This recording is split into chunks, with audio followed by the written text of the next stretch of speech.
Hi, welcome back to another lesson on right triangles and trigonometry. We're looking at some of the basics on using side lengths that are given and angles in order to solve for unknown sides in right triangles. So the first thing we need to do is to recall the parts of right triangles and how they're labeled. We went over this in the introductory lesson. So here is an image of a right triangle. This time the given angle is labeled alpha, and the side length that is next to it is called the adjacent side, and then the hypotenuse is always across from the right angle, and the opposite side is labeled, well, opposite of the angle. Alright, and I went ahead and listed out the trig ratios that we introduced last time: sine, cosine, and tangent. And those ratios, remember, is a comparison of two different sides. So sine is opposite compared to hypotenuse, cosine is adjacent compared to hypotenuse, and tangent is opposite compared to adjacent. And we looked at how we can abbreviate those things and remember them by the saying SOHCAHTOA. S standing for sine, O for opposite, H for hypotenuse, etc. for cosine and tangent. Alright, so let's jump right in and see how we can apply some of this.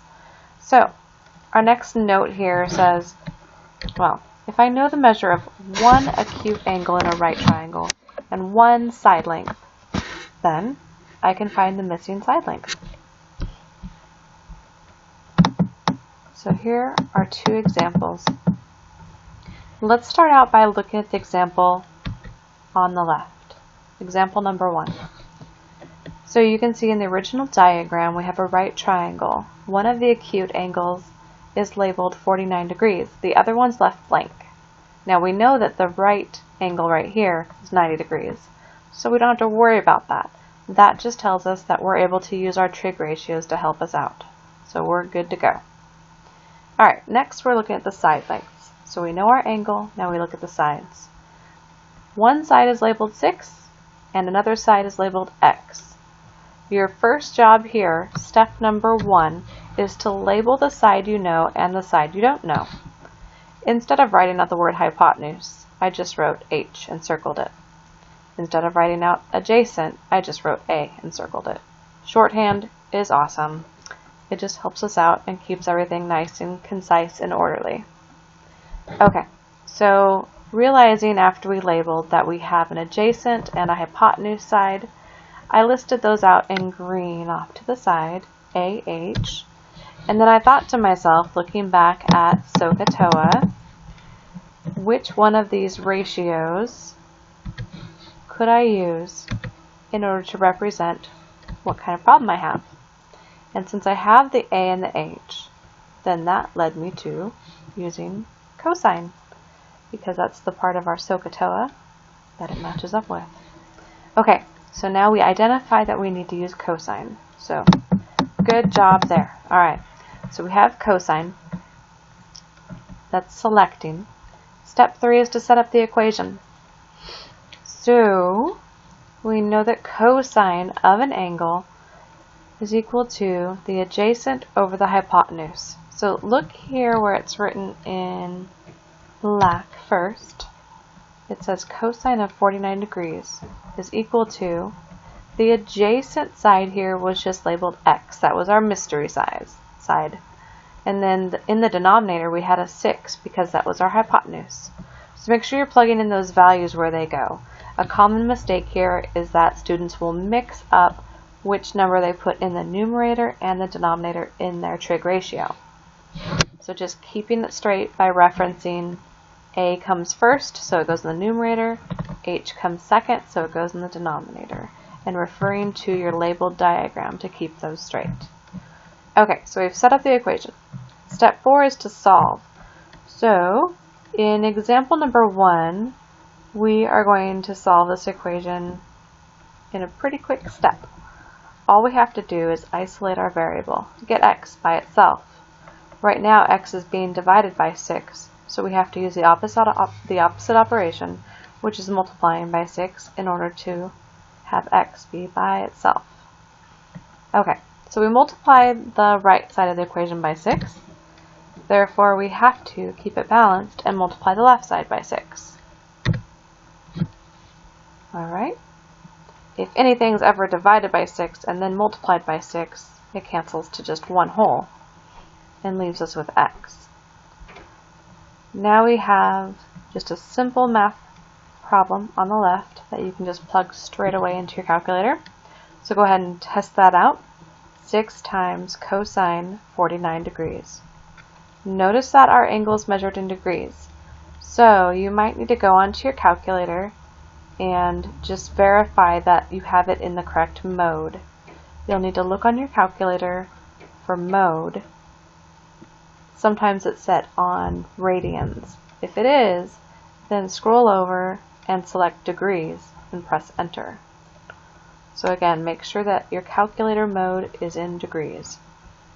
Okay, after you've done that, then your computation should come out correct. 3.936 is an approximate answer. And there we go. That is the approximate length of our unknown side x. So example number 1 is done. Okay, for example number 2, very similar. We have another right triangle, of course. We have an angle, 39 degrees, and we have two sides, x and 12.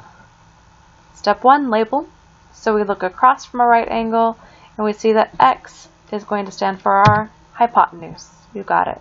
So h will go here, and then we look and see, what is 12? Is 12 going to be our opposite side or our adjacent side? Well, refer to our given angle. 39 degrees is located here. 12 is not a side that's touching it. It's directly across from it. So 12 is our opposite side. So label that one O. Now we have an O and an H. So I list them over here on the side, O and H, and think to myself, okay, am I going to use sine, cosine, or tangent? Since SOHCAHTOA has SOH to give me a little help here, I always reference my SOHCAHTOA, and that tells me I'm going to use sine. So, next we're going to set up our equation. We've selected sine, so we have the sine of 39 degrees must equal, and then we fill in our ratio. We'll do the opposite over the hypotenuse. Opposite is 12, there it is in the numerator, and the hypotenuse was x. There it is in the denominator. Okay, number 3 is done. We set up our equation. The sine of 39 degrees equals 12 over x. Okay, in the little cloud off to the right, you'll see my note stating that cross products are equal. So that's something that you can look at when you're comparing two equivalent ratios, like 1/2 and 2/4, for example. You can test that out and look at the cross products. They're always equal to each other if you have a proportion. So that's what we're looking at here, is a proportion. In order to solve it, we can stick a 1 right in the denominator underneath sine of 39 degrees. That'll help us make it so that we can use the cross products for our advantage. Alright, so in solving, let's find the cross products. X times sine of 39 degrees is x times sine of 39 degrees. That doesn't change anything. Well, that equals 1 times 12. Multiplying across diagonally the other way. So we have 12. Okay, one more step and we'll have x. We can't have x with sine of 39. We want to get rid of sine of 39. So we're going to divide both sides of our equation by the sine of 39 degrees. Any number divided by itself, even if it's disguised in trigonometry form, such as sine of 39, is still going to equal 1. 100 divided by 100 is 1. Sine of 39 degrees divided by sine of 39 degrees is 1. It works all the time. Alright, so that will cancel out to give us 1x. So we have x equals 12 divided by sine of 39 degrees. That can go directly in the calculator. And here for our approximate answer, we rounded to the nearest tenths, hundredths, thousandths place. So we have 19.068, or in other words, 19 and 68 thousandths. So that solution was our missing side. That's how long our hypotenuse was. And it's always good to kind of rationalize through your answers and make sure that they actually fit the problem and make sense. If you had gotten an answer like negative 0.23, you should look at your diagram and right away say, that does not even make sense. Our length should be positive, and in this case, since it's the hypotenuse, it's the longest side of a right triangle, so it at least has to be greater than the other leg that's measured 12 units. Okay, so make sure that you rationalize in your answers so that what answers you're getting are making sense to you. Okay, so to quickly review, we looked at some of the ratios that we're starting to use for trigonometry: sine, cosine, and tangent. We looked at how we can abbreviate those with SOHCAHTOA, and how this abbreviation will help us set up problems that we can solve using equations.